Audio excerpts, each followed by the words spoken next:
So this is a really messed up situation. My mom, 52F, got diagnosed with stage 4 ovarian cancer about a year ago. It was really aggressive and the doctors didn't give her very long to live. We tried chemo and radiation but it didn't really help much. My dad, 54M, was pretty devastated by the diagnosis, as we all were. He took a leave from work to take care of my mom full-time at home with some in-home nursing help. That's when this nurse Jane, 28F, started coming over frequently. At first, I didn't think much of it because, she was just doing her job taking care of my mom. But after a few months I started noticing weird vibes between her and my dad. Like they seemed a little too friendly, if that makes sense. Lots of lingering looks and physical contact that didn't seem totally professional. One day I stopped by unexpectedly and saw them hugging really tightly in the kitchen in a way that didn't seem platonic at all. I should have said something right then and there, but I didn't want to accuse my dad of anything without proof. And my mom's health was declining so rapidly that I didn't want to cause her any extra stress. A couple weeks later, I went over to my parents' house late at night because I was worried about my mom. And when I got there, Jane's car was parked outside. I let myself in quietly and heard noises coming from my dad's bedroom. You can probably guess what those noises were. I felt sick to my stomach realizing my dad was cheating on my literally dying mother with her home nurse of all people. How could he do something so cruel and selfish? My mom was such a kind, loving woman who didn't deserve that betrayal in the worst moment of her life. Part of me wanted to barge in and confront them both right then. But I knew that would devastate my poor mom to find out about the affair while she was so ill. So I didn't say anything. For her sake, I bottled it all up. My mom passed away 3 months ago after a year-long battle with cancer. I'm still heartbroken over losing her. She was my best friend and the kindest person I knew. Watching her suffer through such an awful illness was traumatic. I have so much anger towards the cancer that took her from us too soon. But I also have a ton of rage toward my dad and Jane. Because just a couple weeks after my sweet mom's funeral, my dad announced that he and Jane are in a relationship and planning to get married soon. He acted like it was some great love story when the reality is he carried on an affair with her while my mom lay dying. Jane is being pretty smug about the whole thing too, like she won my dad as some kind of prize. And get this, she's leaving her job as a nurse because, according to my dad, we'll have everything we need with my money and her son can finally have the family he deserves. Are you kidding me? So she was basically a scheming homewrecker looking for a meal ticket this whole time. My dad expects me to be supportive because your mother is gone and I've found happiness again. But honestly, F them both. My dad betrayed my dying mom in her final months, and Jane is a terrible person who helped him do it for her own selfish interests. I don't think I can ever forgive either of them. I've gone no contact for now because every time I see or talk to them, I get angrier. My dad and Jane keep insisting I need to be understanding and let the past go since my mom didn't know. But in my mind, their affair has forever tarnished my wonderful mother's memory and our family. So Reddit, Ida for refusing to accept my dad's new relationship under these awful circumstances? I feel like I have every right to be furious with them both. But they're acting like I'm the jerk for not being supportive. What do you think? Update 1. Thanks for all your responses on my original post. The overwhelming agreement seems to be that I'm NTA for being furious at my dad and Jane over their affair while my mom was dying. Reading through the comments, a lot of you really understand that my situation is so messed up. I'm still struggling with a ton of anger, sadness and feelings of betrayal towards them both. After posting here, I talked things over with my boyfriend Mike, 30M. I filled him in on all the details of catching my dad and Jane together before my mom passed. Mike was absolutely disgusted that they carried on an affair under those circumstances. He said there's no coming back from that level of deception toward a dying spouse. Mike's own mom died of breast cancer a few years ago, so he could empathize with how traumatizing it was for me to watch my mom suffer and then find out about my dad's cheating at literally the worst possible time. He agreed that learning about their affair so soon after her death has permanently tarnished all the good memories I have of my mom's final days and our grieving process as a family. Mike said he doesn't know if he could ever forgive his own dad if he pulled something like this while his mom was dying. So he completely validated my decision to cut off my dad and Jane for the time being because he doesn't think he'd be able to resist lashing out at them in anger right now either. He felt so awful for me that he encouraged me to try having an honest conversation with my dad one last time before writing him off for good. Mike said if my dad is still unashamed and shacking up with Jane, then washing my hands of both of them might be the healthiest option for my own healing. So I mustered up the courage to go over to my dad's house a couple days later. When I arrived, Jane answered the door looking totally pleased with herself as usual. I brushed past her and found my dad in the living room unpacking Jane's son's toys and belongings like one big happy family. It made me feel sick. I asked to speak to my dad alone, and Jane said with a smirk, "Don't worry, you can say anything in front of me now."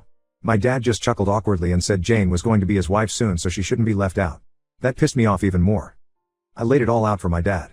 I told him how a few months before mom died, I caught him and Jane practically groping each other in the kitchen. And how I heard them going at it in his bedroom the night I came over worried about mom's condition. I asked him point blank, were they having an affair while mom was dying? Did he truly love and respect her at all after being married for 30 plus years? Because it sure as hell didn't seem like it from where I was standing. My dad turned bright red and couldn't even look me in the eye at first. He just kept sputtering, insisting it wasn't that simple and saying I don't understand how unhappy he was near the end of my mom's illness. Eventually he broke down crying and admitted that yes, he had been intimately involved with Jane for the last 6 months or so of mom's life. He said he knew it was wrong but my mom was already suffering so much that he didn't want to hurt her more by leaving. So he just carried on with Jane in secret, lying to my mom and the rest of us. He claimed that being my mom's full-time caregiver as she grew sicker and more frail was incredibly traumatic for him. And that Jane made him feel alive again at a really low point when my mom seemed to have already checked out mentally and emotionally due to the illness. He said Jane understood him in a way my mom hadn't for years leading up to the cancer diagnosis. According to my dad, as awful as it sounds, the affair with Jane was his way of clinging to some last bit of meaning and humanity as he lost the love of his life to a horrible disease. And Jane had a kid around my age, so she could relate to how hard it was for him watching his own wife deteriorate while their adult daughter looked on helplessly. He said Jane gave him the emotional support he desperately needed during that nightmare. I'll admit, hearing my dad's perspective did make me understand a tiny bit where he was coming from mentally and emotionally. But it didn't excuse his actions at all in my mind. If he was that miserable being a caregiver, he should have demanded more help or resources, not selfishly cheat behind my dying mother's back. I told him that as hurt and overwhelmed as he was, Mom never deserved that ultimate form of spousal betrayal while she fought for her life. He owed it to her and our family to at least try marriage counseling or something before taking up with another woman. Stepping out on her like that with her own nurse while she wasted away was honestly one of the cruelest things I can imagine doing to your supposed loved one. After I told my dad I'd walk away with a clear conscience rather than accept his relationship with Jane, he got very angry. He stood up and scolded me that how could I have the audacity to judge him. I responded that I was judging his choice to commit adultery against Mom in her final months. It was cruel, selfish and unforgivable in my eyes. I can't respect a person who would do that to their spouse, period. My dad started blackmailing me emotionally by saying that I had no idea what he went through, watching my mother waste away for over a year. The emotional torture of seeing the love of his life reduced to a hollow shell of themselves. As he spoke, Jane put her hand on his shoulder in a gesture of support. My dad kept yelling at me saying that it was Jane who understood his pain. I replied to him by saying that how could he find peace by utterly disrespecting Mom and destroying her final days with dignity. My dad looked rudely told me that Jane was my world now. She was the woman he loved whether I liked it or not. He bluntly told me that if I can't accept that then he didn't consider me his daughter anymore. I was stunned into silence for a moment, unable to believe he would go quite that far. I pleaded with him not to say that. I may never forgive what he did, but he was still my father. I didn't want to lose him forever over this. He then told me to better make my peace with Jane being his wife and this being our family now. After my dad's explosive outburst about the anguish he went through watching Mom deteriorate, I just felt numb.